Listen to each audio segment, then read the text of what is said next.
లోకేష్ బాబు గారిని గెలవక ముందే మేము కలిసాం. గంట సేపు తను మాతో మాట్లాడాడు. చాలా సంతోషించాం. బ్రహ్మాండంగా మీకు మన కార్మికులకు అన్యాయం జరగనేమో, గవర్నమెంట్ మాది టీడీపీ గవర్నమెంట్, కూటమి గవర్నమెంట్ వస్తే ఇమ్మీడియట్ గా పెద్ద ఆయనతో కూర్చోబెట్టి మీకు సమావేశాలు మీటింగ్ అరేంజ్ చేద్దాం, ఎలా తెలపాలి ఏంటి అనేది కూడా ఆయన నిర్ణయిస్తున్నారు.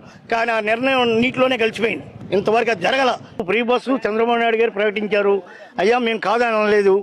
మేము అడిగేది ఏంటంటే, ఆ రోజు ఆయన పెద్ద ఆయన ఏవైతే ప్రకటించాడో నేను ఆటో కార్మికులకి 15,000 రూపాయలు వేస్తానని, ఆ 15,000 కూడా చాలా మా డిమాండ్. మాకు కుటుంబానికి 25,000 కావాలి. లేని పక్షంలో గవర్నమెంట్ హ్యాండ్ ఓవర్ చేసుకోండి ఈ ఆటోలన్నీ, మేము కూడా ఫ్రీ సర్వీస్ చేస్తాం. మీ గవర్నమెంట్ తరఫునే 8 గంటలు డ్యూటీ చేస్తాం. నెలకు 30,000 రూపాయలు ఇచ్చేయండి ప్రతి ఆటోకి. ఇక్కడ డ్రైవర్లు ప్రతి ఆటోకి డ్రైవర్లు ఉన్నారు, ఇద్దరు ఉంటారు. ఆ డ్రైవర్లందరినీ మీరే హ్యాండ్ ఓవర్ చేసుకోండి. ఇప్పుడు లోగడ ఒకసారి ప్రైవేట్ వాహనాలన్నీ గవర్నమెంట్ యూనియన్ చేసుకుంది. విజయవాడలో ప్రైవేట్ డ్రైవర్లందరినీ గవర్నమెంట్ హ్యాండ్ ఓవర్ చేసుకుంది. అలాగే ఈ రోజు ఆటోలు హ్యాండ్ ఓవర్ చేసుకోండి. మేము ఫ్రీ సర్వీస్ చేస్తాం.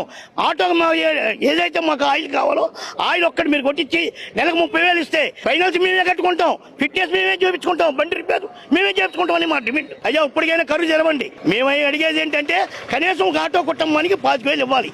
మీరు ఉద్దక్షణ ఇస్తున్నారు. పెన్షన్ ఆడవాళ్ళకి 16 సంవత్సరాలు చదువుకున్న వాళ్ళకి అనేకమైన పథకాలు ఇచ్చారండి.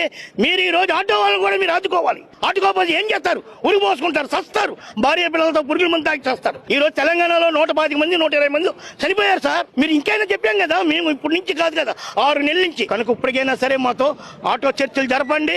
మీరు ఏదైనా నిర్ణయం చేయాలనుకుంటే అది చెయ్యండి. కానీ ఇప్పటికైనా మేము బాధపడేది అదే. ఈ రోజు ఇంకా మేము బస్సులకు వ్యతిరేకం కాదు, బస్సు తిరగొద్దని మేము చెప్పట్లేదు సార్. మేము ఫ్రీ బస్సులు పెట్టండి, మా ఆడవాళ్ళు కూడా ఎక్కుతారు కాదని మేము అట్లా. కానీ ఆటో కుటుంబాలను ఆదుకోండి అని చెప్తున్నాం బాబు. ఇది విషయం.